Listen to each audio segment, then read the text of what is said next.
নমস্কাৰ প্ৰিয় দৰ্শক, আন এটা গুৰুত্বপূৰ্ণ ভিডিঅ'লৈ আপোনাক স্বাগতম জনাইছোঁ।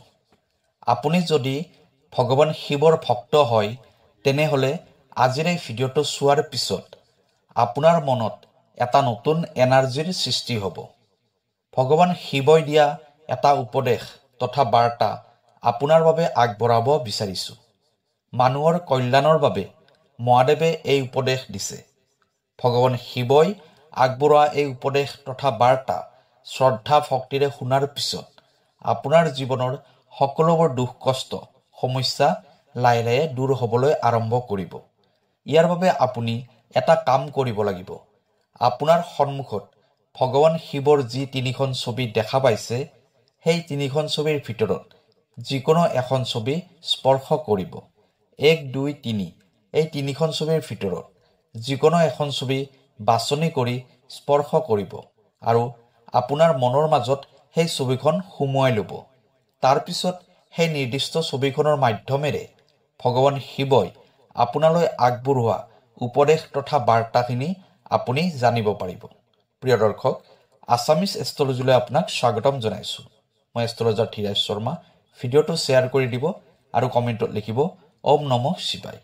প্ৰিয় দৰ্শক, যদি আপোনাৰ ব্যক্তিগতভাৱে কিবা সমস্যা হৈ আছে, তেনেহ'লে ভিডিঅ'ৰ স্ক্ৰীণত দিয়া নাম্বাৰত আমাৰ সৈতে যোগাযোগ কৰিব। আমি আপোনাৰ সমস্যাসমূহ সমাধান কৰিবলৈ চেষ্টা কৰিম। এতিয়া ভিডিঅ'ৰ পৰৱৰ্তী অংশলৈ যাওঁ। এতিয়া আপুনি জানিব পাৰিব, আপুনি যিখন ছবি বাছনি কৰিছে, সেই ছবিখনৰ মাধ্যমেৰে ভগৱান শিৱই আপোনাক কি উপদেশ তথা বাৰ্তা দিছে। যিসকল ভক্তই ভগৱান শিৱৰ 3 নম্বৰ ছবিখন বাছনি কৰিছে, তেওঁলোকৰ বাবে ভগৱান শিৱই কি উপদেশ তথা বাৰ্তা প্ৰেৰণ কৰিছে শুনি লওঁ আহক। যদি আপুনি কাৰোবাৰ বাবে নিস্বাৰ্থভাৱেৰে কিবা এটা কৰিব পাৰিছে, তেনেহ'লে যিকোনো ক্ষেত্ৰতে আপোনাৰ লগত ভাল নিশ্চয় হ'ব। মানুহে সেই বস্তুহে আনক দিয়ে যিটো বস্তু তেওঁৰ ওচৰত থাকে। আনক দিব পৰাকৈ মানুহৰ ওচৰত বদনামৰ বাহিৰে একোৱেই নাথাকে। কোনো অভিযোগ নাইবা সমালোচনা নকৰাকৈ মাত্ৰ এটা দিন পাৰ কৰি চাওক। শান্তি আৰু সুখ বিচাৰি ফুৰিবলগীয়া নহ'ব। আপুনি সুখত আছে নে দুখত আছে, তাত মানুহৰ একো নাহেও নাযায়ও। মানুহে আপোনাৰ কথাত কেতিয়াও মূৰ ঘমাই নাথাকে। আপুনি মানুহক কিমান সুখী কৰিব পাৰিছে, সেইটোৱে মানুহে গুৰুত্ব দিয়ে। কিছুমান ৰাস্তাত অকলেই যাবলগীয়া হয়। সেই ৰাস্তাত কোনো সংগী নাথাকে। আপুনি আৰু আপোনাৰ সাহস দুয়োৰে সংগী হৈ যাব লাগিব। দুৰ্ভাগ্য সৌভাগ্যলৈ পৰিৱৰ্তন হ'ব। ভাগ্যৰ তলা খোলা যাব। এন্ধাৰৰ মাজতো আপুনি পোহৰ দেখিবলৈ পাব, যেতিয়া আপুনি মহাদেৱৰ চৰণত ঠাই পাব। ভগৱানেই সকলোৰে দাতা, ভগৱানেই ভাগ্য বিধাতা। যেতিয়া আপোনাক কোনেও লগ নিদিব, তেতিয়া ভগৱানে আপোনাক সংগ দিব। ভগৱান শিৱই কৈছে, নিস্বাৰ্থভাৱে আনৰ সেৱা শুশ্ৰূষা কৰাটো এজন ভাল মানুহৰ পৰিচয়। আশা সদায় ঈশ্বৰৰ পৰা কৰিব, কাৰণ ঈশ্বৰ সন্তুষ্ট হৈ যাব, কিন্তু মানুহক আপুনি সন্তুষ্ট কৰিব নোৱাৰিব। যি মানুহ শান্ত, যি মানুহে কথা কওঁতে আৰু কাম কৰোঁতে নিজকে শান্ত কৰি ৰাখিব পাৰে, সেই মানুহে সত্যক জয় কৰিব পাৰে। দুখ কষ্ট সমস্যাৰ পৰা তেওঁ মুক্ত হ'ব পাৰে।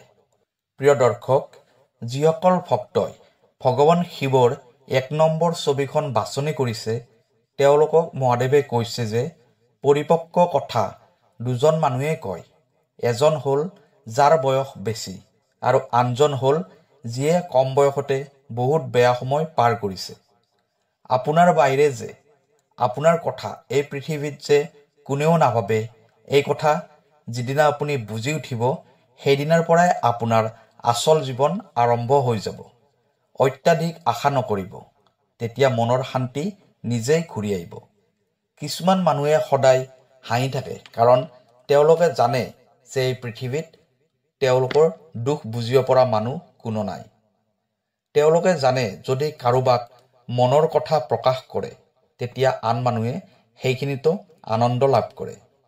যি আনৰ প্ৰাপ্য আৰু সুখ কাঢ়ি লয়, সেইজন মানুহ কেতিয়াও সুখী হ'ব নোৱাৰে।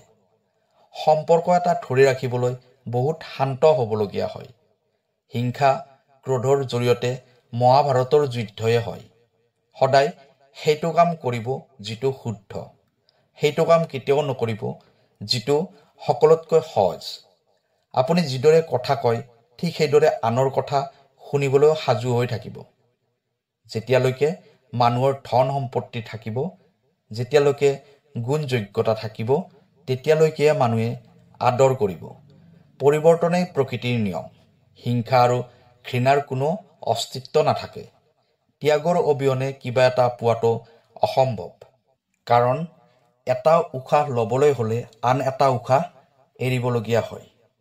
দুখৰ ধুমুহা নাহিলে সুখৰ অনুভৱ নাথাকে।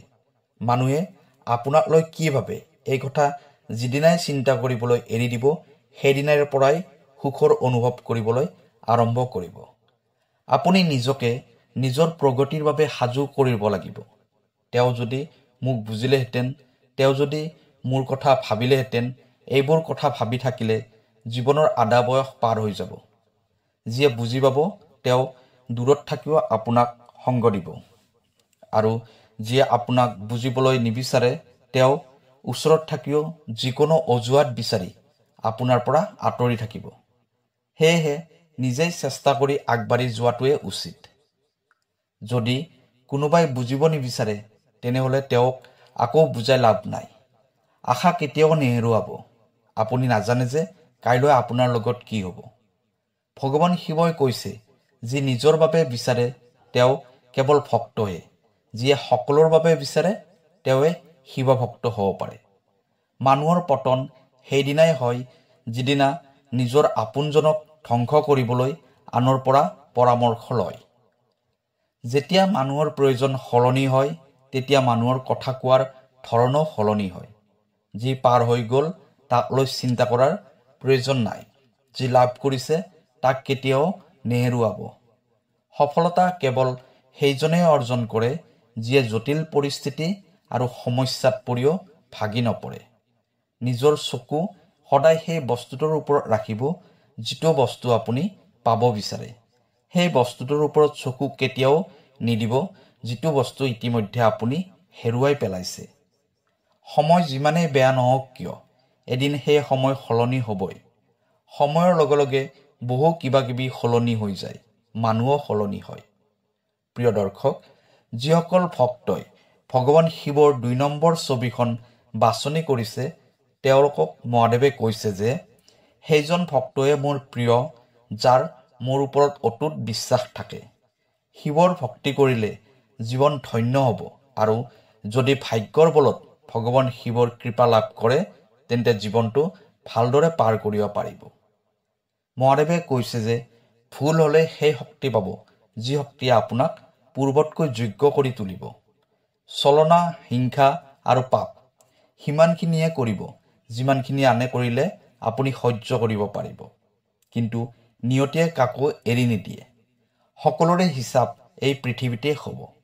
যদি আপোনাৰ কোনো শত্ৰু নাই তেন্তে ইয়াৰ অৰ্থ হ'ল আপুনি সেই স্থানত মৌন হৈ আছিল য'ত আপুনি সত্য কথা কোৱাটো প্ৰয়োজন আছিল। জীৱনত ইমান দিনে হয়তো আপুনি এইটো কথা বুজিব পাৰিছে যে দুৰ্বল মানুহৰ সৈতে গভীৰ সম্পৰ্ক হয়। ভগৱান শিৱই কৈছে যে ৰ'দ আৰু বৰষুণ দুয়োটাৰ মিলনতহে ইন্দ্ৰধনু হয়। সেয়েহে সুন্দৰ জীৱনৰ বাবে সুখ আৰু দুখ দুয়োটাই প্ৰয়োজন। চিন্তা আৰু মানসিক চাপত মানুহে তেতিয়াই ভোগে যেতিয়া মানুহে নিজৰ বাবে কম আৰু আনৰ বাবে বেছিকৈ জীয়াই থাকে। সময়বোৰক বেয়া বুলি নাভাবিব। যি সময়ে আপোনাক কষ্ট দিছিল, বিপৰীতে সেই সময়বোৰক সন্মান কৰক, কাৰণ সেই সময়বোৰে আপোনাক জীৱনৰ মূল্য বুজাইছিল। আপোনাৰ সফলতাৰ সময়ত সেইসকল মানুহ কাষত থাকিব যাক আপুনি বিচাৰে। আপোনাৰ বিপদৰ সময়ত সেইসকল মানুহ কাষত থাকিব যিয়ে আপোনাক বিচাৰে।